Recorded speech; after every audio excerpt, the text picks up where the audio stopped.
bien, espero que todos estén bien del otro lado. Aquí voy a empezar de una vez este programa que ya tenía mucho rato sin hacer. El último programa fue el número 141, si mal no recuerdo. Este va a ser el programa, llámese episodio mejor porque es un podcast, número 142. Y voy a hablar hoy sobre una frase que me llama mucho la atención, que quizás la he puesto de relieve o la he mencionado someramente en algunas ocasiones, en otros episodios, pero hoy voy a hablar abiertamente de esta frase que es de Hegel. Hegel, que es un filósofo oscuro en la medida que se supone, y esto lo dice mucha gente que ha leído, y yo he leído a gente que ha leído a Hegel y ha interpretado y ha dicho cosas que otros interpretan de otra manera, entendiéndose que no es muy explícito, aunque creo que esta frase en sí misma, siendo su origen alemán, la traducción, la forma en la que se escribieron estos pensamientos, Hegel, por ser un alemán de la época ilustrada, pues claro, se presta para muchas interpretaciones. No voy a decir malas o buenas interpretaciones, pero diversas, y por lo mismo hay una confusión que puede vislumbrarse cuando algo es tan, digamos, eh, sí, eh, muy fácil de irse por una vertiente u otra. La frase en cuestión, y es el tema que le voy a poner a este eh, episodio, o más o menos por allí, tiene esta idea, o en cuestión es esto, tal cual, ¿sí? Todo lo real es racional y lo que es real es racional. O, dicho de otra manera, eh, el tema, todo lo que es racional es real y todo lo que es real es racional. Y aquí me voy a valer de mis notas para no perderme en el intento, porque es algo muy amplio, muy amplio.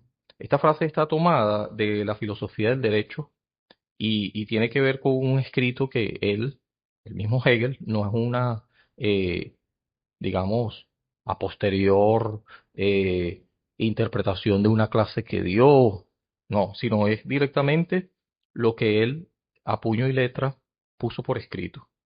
Y lo que sucede es que el porqué racional de las cosas eh, se vislumbra así como el mapa y no el territorio. Esto se parece mucho a algo que hubiese dicho también en su momento y a su modo Wittgenstein, que yo he hablado de él aquí muchísimo, ¿no?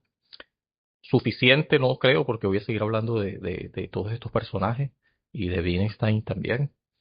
En realidad, lo racional es algo que nosotros nos planteamos en nuestra mente y es una construcción en la medida de que es idealismo. Es algo que nosotros podemos, como en su momento también mencionó, y tiene que ver con Platón, ¿sí? Sí podemos establecer un vínculo directo con esto, como el mundo, digamos, de lo ideal, el mundo, aquí tengo una notica para que no se me olvide, porque esto me parece interesante, ¿no? El mundo de las ideas versus el mundo de lo sensible, el mundo sensible, ¿sí? Esta es una idea bastante interesante y de Sócrates, como pueden ver, es algo bastante de larga data, ¿no? ¿Sí? Sí, el mundo de las ideas o inteligible y el mundo sensible, ¿sí? Esto me llama la atención muchísimo.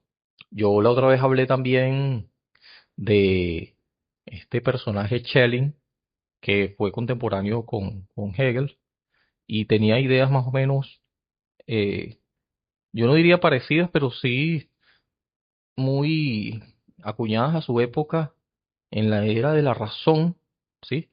Eh, de Immanuel Kant, por ejemplo, Sapere Aude, Atrévete a pensar, una época donde se decidía, o por lo menos se veía la posibilidad real de salir de la minoría de edad.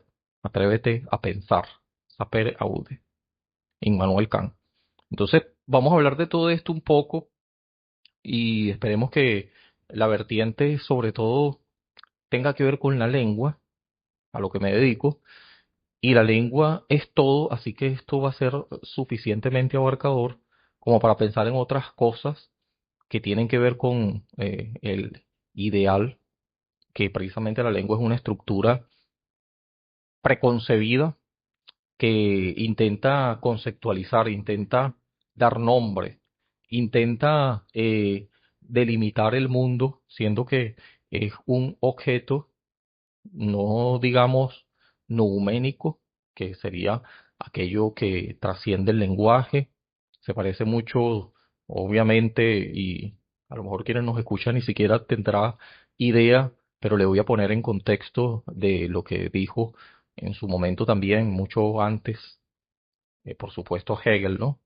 Con otras aristas y connotaciones. Ya vamos a ver de qué les voy a hablar. Pero sí, pensaba en estos de lo que exponía esta tríada también mm, de Lacan, Lacan, ¿sí? Se me van los nombres, divago, pero tengo la idea solamente que me cuesta concretar un poco porque es que son tantas cosas las que tengo que decir que se están ahí solapando y casi que no dejan salir una con otra en el intento de salir todas al mismo tiempo, ¿no? No es eso lo que voy a decir propiamente de esto de Jacques Lacan. Hablo de lo imaginario, lo simbólico y lo real, entendiéndose como esta triada, que ya yo en algún momento creo que por ahí les voy a dejar un, un enlace quizás y hasta la miniatura de este episodio, en este mismo podcast que yo hablé de Lacan y de estos tres, eh, sí, que les acabo de mencionar, ¿no? Yo por aquí lo tengo anotado, la teoría de Lacan, de estos tres estadios, vamos a llamarlo de esa manera, ¿no? Eh, ya les voy a decir de estas tres de Lacan, los registros, los tres registros lacanianos. Sí, sí, yo hablé de eso, que yo estoy verificando un poco, a ver si de repente les dejo por aquí el enlace y la miniatura como les mencioné. Bueno, chequeado esto, ya vamos a ver cómo se relaciona. Estamos hablando de que el noúmeno estaría en el campo de lo real, de los registros lacanianos, asemejándolo, y también estaría en un mundo incognoscible que trasciende lo que se puede pensar y también trasciende aquello que se puede decir, ¿sí? No se puede pensar, no se puede decir, mas sin embargo, tenemos cierta certeza de que existe, ¿sí? De que, aunque no lo puedo explicar todavía, al menos entiendo de que está en, en la totalidad, forma parte de lo absoluto. Y esto ya los voy a poner, lo voy a poner más digerible, ya van a ver, ya lo vamos a entender en la medida que lo vaya explicando, ¿sí? Vamos a explicarlo de esta manera muy sencilla, que también es una triada, en este caso, no registros, sino de cómo lo explicaría Schelling también a su manera, y creo que, no creo, estoy seguro, eh, con otra fraseología, eh, intentaban explicar lo mismo, ¿no? O sea, o por lo menos sobre el mismo objeto de estudio, que nada más y nada menos es el todo absoluto, la totalidad.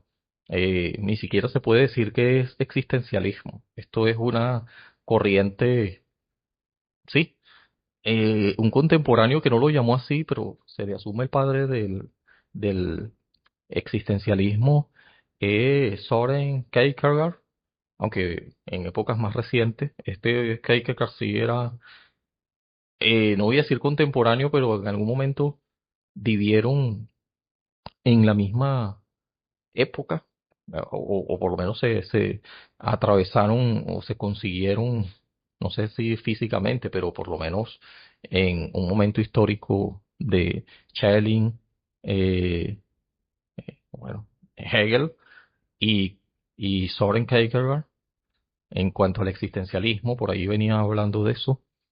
Lo de Lacan es muchísimo más reciente y lo de otro francés que si se le dice padre del existencialismo es por Jean-Paul, si no estoy mal, pero sí el apellido seguro, Sartre, sartriano, es existencialista. No es así en el caso de Hegel, ¿no? Disculpen que divague mucho, pero Hegel no intentaba como objeto de estudio la existencia, no era lo que tenía en mente, al menos no de primero, no como objetivo principal, sino más bien el absoluto, absolutismo, ¿sí? El absolutismo va de la idea de que puedes pensar algo en la medida de que esto es la cosa en sí, ¿sí?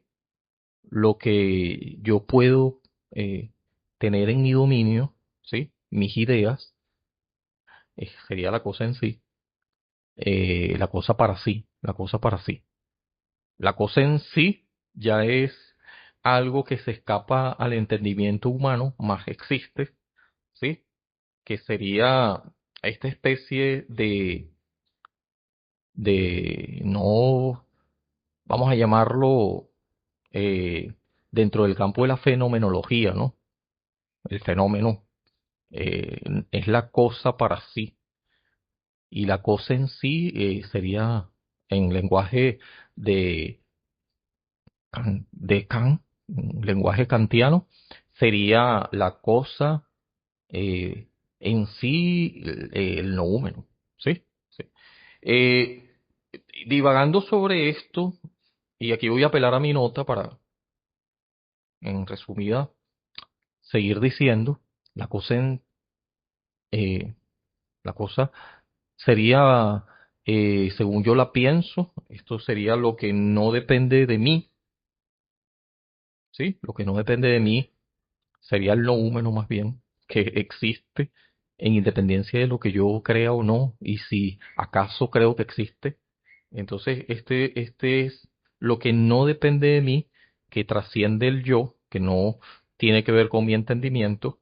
Lo que depende de mí, que sí tiene que ver con mi entendimiento, y las dos cosas juntas, que sería lo que depende de mí y lo que no depende de mí, ¿sí? Sería el concepto de el idealismo, el absolutismo.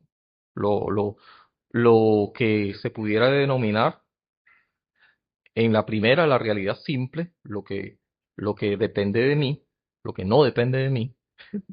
¿Qué enredo tengo aquí? Lo que no depende de mí es la realidad simple. Lo que depende de mí es la cuestión de la idealidad, ¿sí? Una realidad más compleja. Y el idealismo, el absolutismo, sería lo que no depende de mí y lo que depende de mí. Esas dos cosas juntas están en ese campo, según Hegel, y creo que Schelling también diría algo así como eh, parecido a esto, ¿no? La cosa en sí, la cosa para mí y la cosa en sí para mí, que serían las dos cosas juntas. ¿Sí? Este sería la totalidad, el absolutismo. Vamos a ponerlo en terreno más digerible, pensando en el dinero. El dinero tiene un valor en la medida de que este valor, por supuesto, es una construcción social, el dinero, y el cono monetario va a depender de un país u otro que le ha dado cierta identidad y cierta, eh, alrededor de este simbolismo, un peso que se le atribuye a esta moneda, que no es otra cosa sino un consenso social. Es algo que tiene, no solamente lo puedo imaginar, sino además le doy un peso porque existe físicamente y este valor además que yo puedo imaginar y además lo tengo físicamente, es compartido. Es compartido porque no soy yo solo, hay una cantidad de personas que avalan y esto es precisamente lo que da rango de realidad efectiva. Esta realidad efectiva pasa por el hecho de que haya una cantidad de personas suficiente eh, y que amparen esto. Es una construcción social y en la medida de que esté constituyéndose como un consenso social, como un acuerdo, entonces tiene un peso y este peso es una construcción en la medida que es algo no solamente idealista, no solamente lo que depende de mí, sino que también está envuelto lo que no depende de mí. Aquí tengo una nota para entender esto, ya que es algo que me pareció muy interesante como metáfora para entenderlo, para comprender esto, ¿no? Es interesante, ¿no? Porque la realidad efectiva y la realidad eh, mental, ¿sí? Mi mente, yo puedo idear alguna cosa, por ejemplo, en mi mente yo tengo $500,000, pero si yo no lo tengo a la mano, eso es ficticio, no es una realidad efectiva, sino una imaginación. Ahora, la imaginación no es eh, falsa, yo puedo imaginar lo que quiera. Y la imaginación, si nos recordamos, entendemos al menos un poco de esto, eh, y esta es una buena forma de enterarse, escuchando lo que yo estoy diciendo, al menos prestarle un poco de atención, siguiéndole la argumentación, al menos la lógica del discurso que yo estoy haciendo, ¿no? Que no es cosa mía, también es algo de lo que yo me he estado nutriendo, leyendo, he visto algunas personas dando clase sobre este tema y también me he visto algunos otros podcasts que son interesantes de personas expertas, además. Eh, y también lo he visto antes en otras clases relacionadas con la lingüística. ¿Y qué tiene que ver esto con la lingüística? Justamente es el valor o que es un valor que solo se pudiera pensar como arbitrario porque no tiene ninguna necesariamente conexión con lo real, con la realidad, en la medida de que solo es posible si muchas personas avalan este hecho. Es decir, si hay una concesión, hablando de ahora lo que tiene que ver con sí, eh, el símbolo, eh, sí, la semiótica, el signo del ya no pensemos en noúmeno y fenómeno, sino ahora en esta otra dualidad. La anterior era kantiana, noúmeno, fenómeno. Yo doy por sentado de que esto lo conoce mucha gente y probablemente no. Pero esta dualidad que creo que sí es más común para muchos, que la vemos en primaria desde que estamos aprendiendo una lengua, entendemos de que hay un signo que pasa por el significante y el significado, a lo que se le atribuye más eh, preponderancia al significante. ¿Por qué? Porque el significante, aunque es contingente, eh, puede ser de una forma o de otra. Esto precisamente es lo que significa contingente por ser humano, una construcción.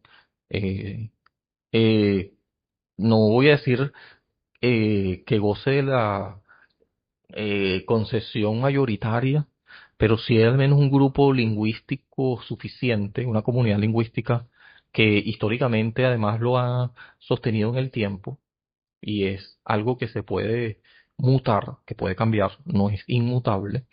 Entonces, por definición, se le pone este significante, o por lo menos para acercarnos al significado, Lacan, Derrida más bien diría que al significado no llegas. Derrida es muy interesante los estudios que él tiene sobre esto, ¿no? De cómo nosotros entendemos el lenguaje y este lenguaje, esto sí dicho por eh, Jacques Lacan, nos habla o nosotros hablamos el lenguaje. En la medida de que está algo que nos precede, ¿sí?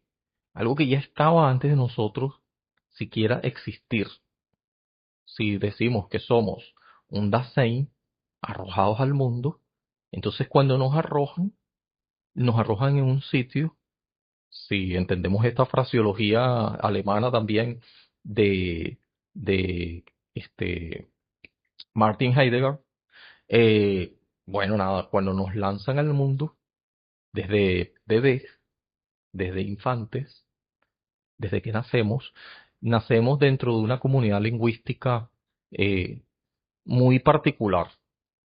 Entonces vas a aprender la lengua. eh, si decimos que tenemos un dispositivo de adquisición del lenguaje, si hay una gramática generativa, si la lengua viene dada por el innatismo, eh, también yo no veo en esto ninguna rivalidad, pero también por el empirismo, por la experiencia.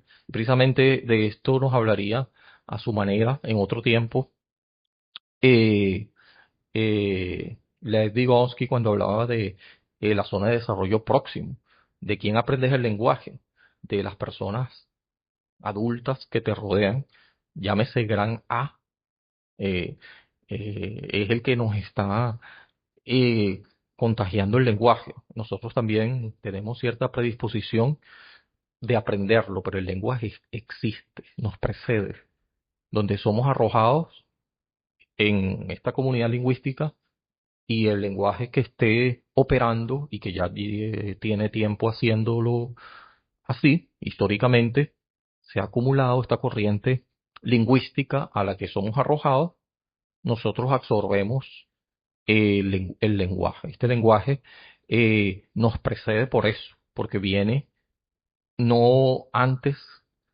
nosotros estábamos y ahora vamos a aprender el lenguaje en la medida que nosotros lo vamos a construir, sino que ya estaba el lenguaje y nosotros fuimos arrojados allí o al Dasein para aprenderlo. Digamos que nos contagiamos de este lenguaje. Si estamos en una zona muy delimitada, no entendiéndose la comunidad, sino la familia, algo más restringido, y esta familia forma parte de una comunidad, pero esta familia a su vez tiene una lengua distinta. Entonces probablemente aprenderíamos, no es obligatoriamente, pero la tendencia sería que nos apropiamos del lenguaje de nuestros progenitores y también, o de quien nos esté criando, de todas maneras, probablemente no sea necesariamente lengua materna, probablemente sea una lengua que aprendiste de quien se hizo cargo de ti, un adulto, y que después vas a la escuela y probablemente, casi que seguramente yo pudiera decir también así, aprenderías por necesidad. El lenguaje siempre viene emergiéndose por necesidad. De alguna manera vamos a aprender algún lenguaje para comunicarnos y esto nos hace seres sociales porque tiene que ver con el otro, con la otredad. Esta otredad que ya también aprendió el lenguaje de otro y así va trascendiendo el lenguaje. De modo que estos significantes que ya están predeterminados, ¿sí? eh, Tienen una carga semántica y también responden a la utilidad. O sea que también es algo pragmático. Y esto del pragmatismo o del uso le daría más preponderancia o mayor énfasis de importancia eh, Wittgenstein, ¿sí? Cuando decía de que eh, los límites de mi mundo son los límites de mi lenguaje, o al revés, da lo mismo, los límites de mi lenguaje son los límites de mi mundo. En la medida de que si yo tengo poca riqueza lingüística, entonces yo tendría menor probabilidad y estaría en desventaja, porque no tengo un alcance. No digamos que esto tiene algo necesariamente que ver con dificultad cognitiva o trastornos en el aprendizaje, sino la desventaja pasa por no entender el lenguaje de esta comunidad, estando en desventaja con respecto a los otros que sí. Esta desventaja, por supuesto, me va a traer problemas de todo tipo, social, psicológicos, ¿sí?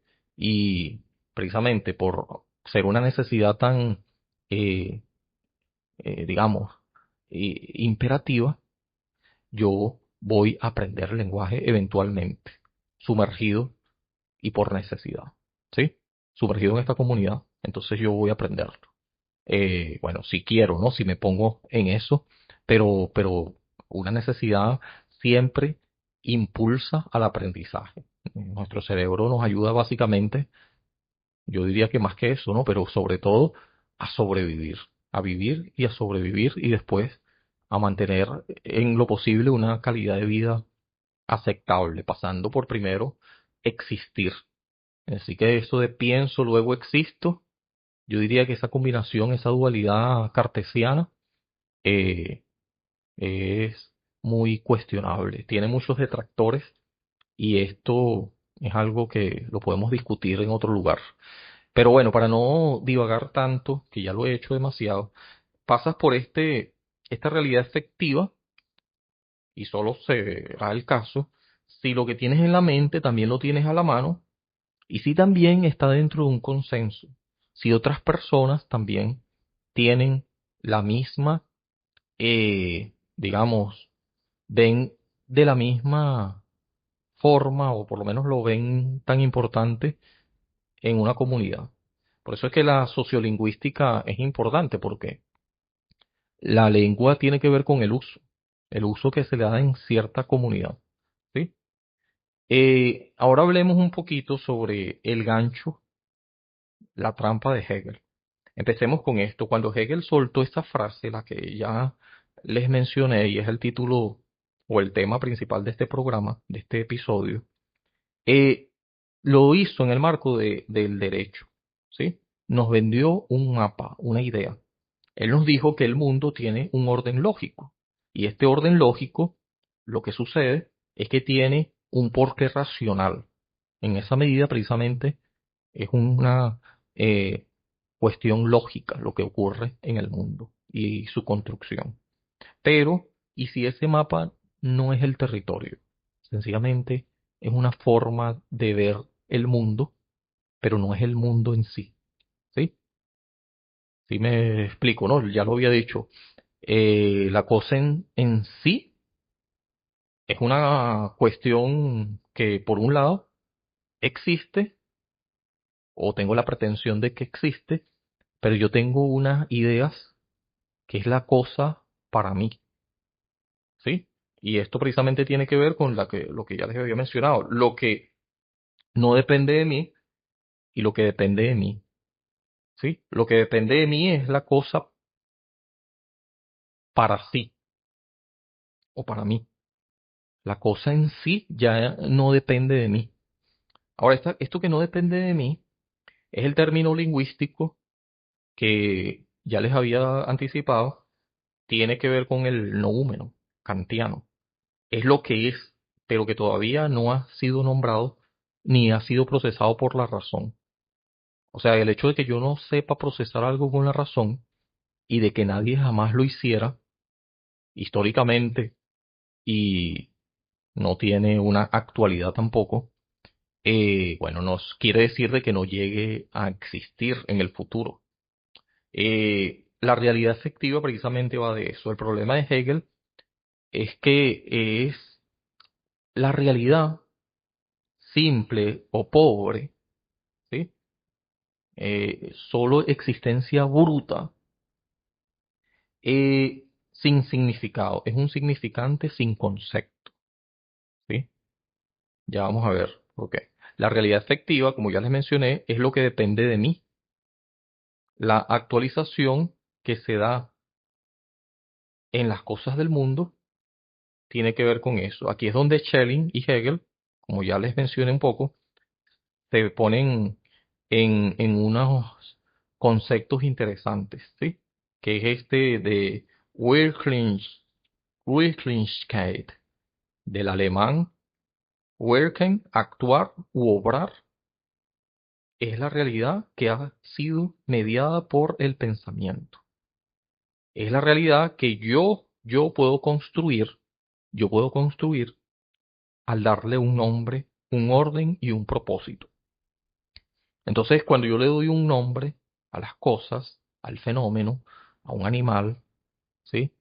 A algo que ocurre, ese nombre puede ser eh, un nombre, una impresión, que esa impresión, dicho por Hume, David Hume, eh, no necesariamente tiene que ser eh, esa primera impresión que después yo paso por la imaginación y que puedo combinar para que ocurran conceptos complejos o asociaciones que yo hago y de diferentes impresiones y los puedo manejar en el mundo, eh, no el mundo eh, ininteligible, sino el mundo inteligible, lo que se puede entender, a menos que tiene una racionalidad compartida, eh, y en la medida que tenga más personas envueltas que acompañen y que respondan a este concepto que yo estoy ideando o que ya alguien ideó antes de mí, es lo más probable, yo le voy dando a esta abstracción una carga semántica que otros pueden entender en la medida que yo se lo explique, ¿no? O por lo menos este significado puede quedar tácito, implícito también, ¿no? O sea, este significado ya está en el concepto. Ya esta voz evoca, ¿sí? Si yo digo mesa, que es un significante, yo lo puedo relacionar sin necesidad de estarlo explicando demasiado, ¿sí? Porque está implícito y evoca a una tabla con cuatro patas y cada quien tiene, Cain tenía una cuestión interesante porque él hablaba de la indeterminación de la traducción. Entonces, ¿cómo sé yo exactamente si lo que tú tienes en mente cuando hablas de mesa, ese sonido, es la misma cosa que yo? Bueno, asumamos que hay una racionalidad compartida y un consenso y esto es algo arbitrario porque es algo que se puede nombrar y que yo relaciono, aunque no está atado directamente, pero que yo por cuestiones prácticas, por eso es que la lengua es pragmática, el uso es lo importante, Wittgenstein, nuevamente, eh, yo puedo filtrar delimitando, pero al mismo tiempo no olvidándome, y eso es una cuestión muy errática que además ocurre, ya lo discutía en su momento, nada más y nada menos que Nietzsche, cuando decía que con el tiempo se vuelve canónica, ¿sí? Se petrifica y se ve como una verdad absoluta. Pero es una construcción porque él decía, y en esto podemos estar de acuerdo, yo hablé de eso antes en otro episodio, que es un ejército móvil de metáforas, de metonímia, que algunos dicen y después otros dicen y con el tiempo se convierte en canónica, ¿sí? No olvidando, ¿sí? O más bien lo que ocurre es lo contrario, se les olvida a la humanidad de que esto es una fabricación, ¿sí? Es una construcción social, es algo montado y pareciera ahora tener una especie de segunda naturaleza en algo que si es montado, se puede desmontar, se puede deconstruir, diría Lacan. Lacan no, exactamente desconstrucción tiene que ver con, eh, Sí, claro, con Derrida. Entonces, yo por ahí ya he hablado de eso, ¿no? Lo cierto es que esta realidad efectiva, lo que depende de mí, ¿sí? Aquí es donde Schelling y Hegel tienen este punto de vista súper interesante, porque la realidad que ha sido mediada por el pensamiento es una construcción. En nuestro programa, precisamente, vamos a hablar de eso. El próximo programa que vamos a tener en la radio pública, el Wow, ¿sí? Eh, y precisamente el fenómeno es lo que depende de mi capacidad de simbolizar. Y cuando Hegel dice todo lo racional es real, se refiere a esta realidad efectiva. No está hablando de piedras y árboles al azar, sino de la realidad del espíritu. Nosotros, la sociedad, el lenguaje, todo es construcción social. Una institución, una forma de gobierno, un sistema legal, todo esto. Y esto transforma algo y al mismo tiempo lo hace comprensible. Lo absoluto es la síntesis de ambos, como les decía. En el tercer ámbito que se menciona, hablando de lo absoluto, ya antes hablábamos de la realidad simple y de la realidad efectiva. Ahora hablamos de lo absoluto. ¿Sí? Este tercer ámbito es donde precisamente lo que depende de mí, mi construcción mental, lo que yo imagino, y lo que no depende de mí, la materia bruta, lo real, se encuentran. ¿Sí? Es como un punto de convergencia entre la verdad o realidad simple y realidad efectiva. Verdad no, realidad. Diferente, verdad y realidad. Es diferente. Ya no nos confundamos con eso, ¿no? Ya después lo voy a explicar, creo que en algún momento lo hice, ¿no? Pero bueno, este término es donde se, digamos, encuentran o convergen lo que es la realidad simple y la realidad efectiva. Es decir, mi construcción social, mental, imaginaria, y la materia bruta, lo real, o mejor dicho, o puesto de otra manera, ¿no? Eh, lo que yo diría eh, es la verdad, eh, la cosa, otra vez diciendo la verdad, la cosa eh, en sí y la cosa para sí. O lo que no depende de mí, que es lo mismo, la cosa en sí, y lo que depende de mí, ¿sí? Que es la cosa para sí, ¿sí? La cosa en sí y la cosa para sí es el concepto de absoluto, ¿sí? Es esta suma de las dos.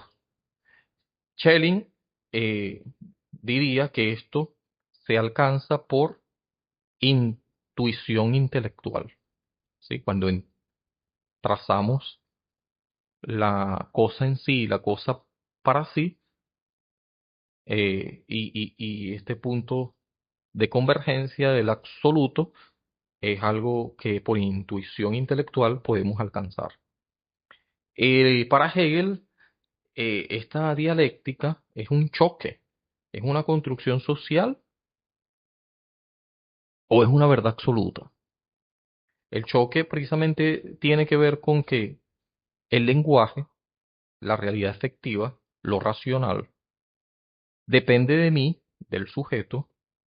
Entonces toda nuestra verdad es un constructo, ¿sí? La realidad efectiva, que es cuando yo combino lo que tengo en mente y además lo tengo a la mano y además cuenta con un aval eh, social, una construcción social o un acuerdo o un consenso social, que es el lenguaje precisamente.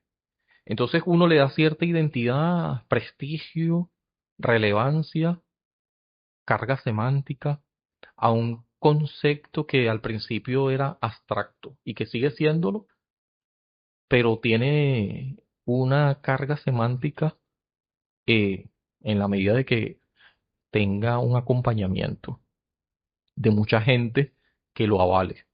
Y esto precisamente tiene que ver con una moneda. Este ejemplo es de Nietzsche, que esta moneda está troquelada y si le quitas todo esto, si lo pasas por un esmeril y le quitas todo, sencillamente será un pedazo de metal. Entonces la construcción social y todos estos símbolos que nosotros construimos, ¿sí? Mentales, imaginarios, también tienen el aval de una cantidad de personas, pero que son icónicos, y si le quitas todo esto, lo despojas de toda esta construcción social, de todo este aparataje, entonces se convierte en un objeto bruto y que si no tiene, si se puede pensar, pero no está en en el mundo real, no tiene relevancia. Y si está en el mundo real, pero no se puede pensar, entonces tampoco tiene relevancia. Tiene que ocurrir las dos cosas. Tiene que poderse pensar y tiene que verse en el mundo real. Es decir, las dos cosas es precisamente lo que convierten a este objeto, fenómeno, situación, como quieran llamarle, institución, en algo que tiene eh, base de lo que se puede no solamente pensar, sino que además se puede ejecutar. Esto real pasa a ser racional y lo que es racional. La combinación de las dos. Sí, sí se entiende, ¿no? Entonces, es así, ¿no? Tenemos un significante que es la palabra y el sonido, y el significado que es el concepto. La ilusión denotativa, creemos que cuando decimos una palabra estamos denotando, ¿sí? La realidad objetiva. Y esta palabra no necesariamente está atada a la realidad objetiva, es algo arbitrario. Este sonido, este fonema, este grafema es algo que nos hemos inventado, ¿sí? Hegel intenta convencernos de que el pensamiento puede saltar ese muro, pero lo que nosotros planteamos es que el lenguaje no es un puente, sino una construcción social. Y esto lo hemos dicho todo el tiempo y parece algo que no se nota porque después de tanto tiempo se ha vuelto canónico. Para entender esto tenemos que recordar a Kant, como ya lo hemos estado haciendo, ¿verdad? Él habla del noúmeno, que es la cosa en sí, la realidad cruda, total, y ese objeto que está ahí fuera, pero que nunca podremos tocar directamente, por eso es que es incognoscible, ¿sí? Lo que nosotros percibimos es el fenómeno, que es lo cognoscible, que es la realidad que está procesada por nuestros sentidos, entonces está en el mundo sensible.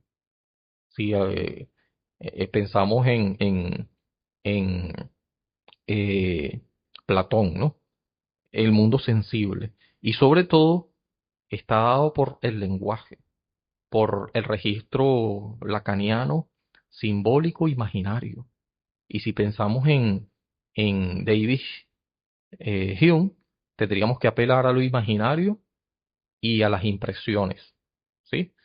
Eh, Esto de David Hume es interesante. Vamos a ver si yo en algún momento hablé de eso, ¿sí? Él hablaba de las impresiones y habían otras cosas, ¿no?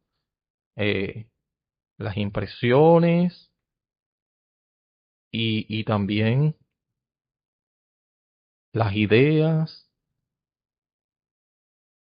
impresiones simples, impresiones complejas. Si yo hablé de esto, eh, impresiones e ideas. Yo puedo tener impresiones, puedo tener ideas simples, ¿sí?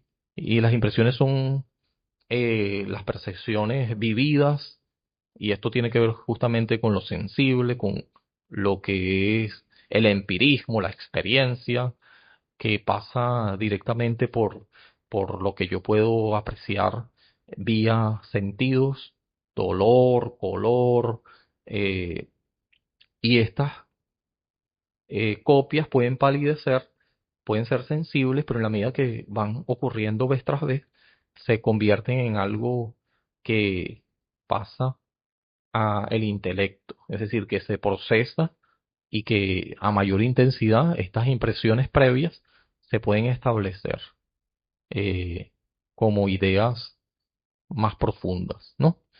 Entonces, si yo de esto hablé en alguna ocasión de Jung, pero el caso está en que nosotros podemos procesar estas ideas, que nuestros sentidos la pueden seguir experimentando y en esa medida puede darle mayor sentido, puede concretarse en un símbolo, en un lenguaje, en un sonido, llámese fonema, grafema, en algo fonológico, fonético, ¿sí?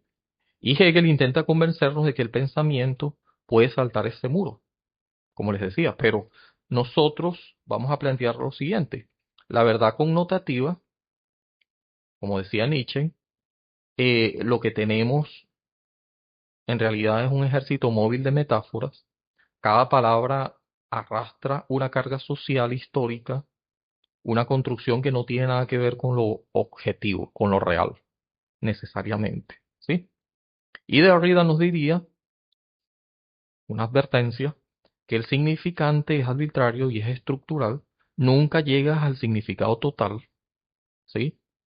Porque el lenguaje es un sistema de diferencia, de farán. Una palabra que solo significa algo es porque no es otra palabra. Esto es precisamente las oposiciones fonológicas distintivas. El significado real siempre está aplazado, siempre llega tarde, Derrida, ¿sí? Y el triángulo de Lacan, imaginario, simbólico y real, lo imaginario es ese constructo mental donde yo creo que entiendo el mundo, es donde construyo mi totalidad personal, ¿sí? Lo imaginario. Lo simbólico es el lenguaje, la ley estructural, la, digamos, eh, gramática, es la racionalidad de Hegel, que es una norma, es una gramática. Aquí es donde pretendemos que el mundo sea ordenado. Y lo real, aquí es donde hay que tener cuidado, porque para Lacan lo real es lo que queda por fuera del lenguaje, como el noúmeno kantiano, es lo que no se puede decir, lo que se resiste a la racionalización, ¿sí? Entonces lo que dijo Hegel no es que lo real sea racional, es que lo simbólico, que es lo racional, intenta colonizar lo real, ¿sí? Dándole sentido o en busca de ello y trata siempre de alcanzar más allá y en ese mismo propósito o pretensión eh, no llega al significado, no llega al noúmeno, porque es incognoscible, siempre fracasa en ese intento. Esa totalidad, esa totalidad o absolutismo de la que habla Hegel no es el noúmeno, es simplemente un ejército de metáforas, ¿sí? Que están canonizadas, que hemos decidido llamar verdad para poder vivir en comunidad. Es un consenso social, ¿sí? Es una construcción social. En la medida de que nosotros construimos una casa de palabras y nos convencemos de que el universo entero cabe dentro de ella. Sí, qué pretensión, ¿verdad? Tan, digamos, caótica y bueno, nada, el ser humano siempre buscando la forma de entender el mundo, pero en esta medida tan, digamos, arrogarse, eh, sí, porque entiéndase arrogante y tiene que ver con ibris, en eso que estaba pensando, ibris, la desmesura de arrogarse algo que no te pertenece, ir más allá. Eh, entonces, por eso es que eh, lo que llamas, lo que llamas totalidad, lo que pudiéramos decir totalidad, en ese intento de mi realidad construida y pensar de que esto va a cubrir todo, lo que no depende de mí, entonces es una desmesura por eso, ¿no? Porque el significante es arbitrario. Entonces, el significado, lo que depende de mí, intentamos que el significado, lo que depende de mí, una vez más, sea igual al objeto, que es lo que no depende de mí, pero el resultado siempre es una abstracción, ¿sí? Entonces, Hegel llama absoluto, siguiendo a Nietzsche, a Derrida, es un ejército móvil de metáfora, eso absoluto es limitado, que ha tenido cierto éxito en la medida que se sigue usando y se vuelve canónico, dicho por Nietzsche, y hemos creado una realidad efectiva que la consideramos sólida y tan sólida que por eso hemos olvidado que nosotros mismos hemos inventado esa supuesta realidad para darle sentido a lo que no depende de nosotros. Entonces, la realidad que no depende de ti es un silencio absoluto, la realidad que depende de ti es un ruido de palabras y lo que llamamos verdad es solo el volumen al que decidimos escuchar en medio de todo ese ruido, ¿no? Así que lo que tenemos en mente y lo que tenemos a la mano es una combinación que quisiéramos que otros compartan y es la forma en que le damos sentido a nuestro mundo y por eso no nos volvemos locos, ¿sí? Y eso nos da una sensación de control que nos ayuda a tener una coherencia y habría que ver si esto trasciende en el tiempo o si sencillamente es una forma de sobrevivir en el tiempo, ¿sí? Muy bien, vamos a dejarlo hasta aquí. Ya vamos a ver cómo esto le ponemos algunas ilustraciones, lo hacemos comprensible más allá de las palabras y dejen sus comentarios, suscríbase y nos vemos otro momento en otro día. Chao, chao. Esto ha quedado un poquito largo, pero necesariamente así. Más bien me quedé corto.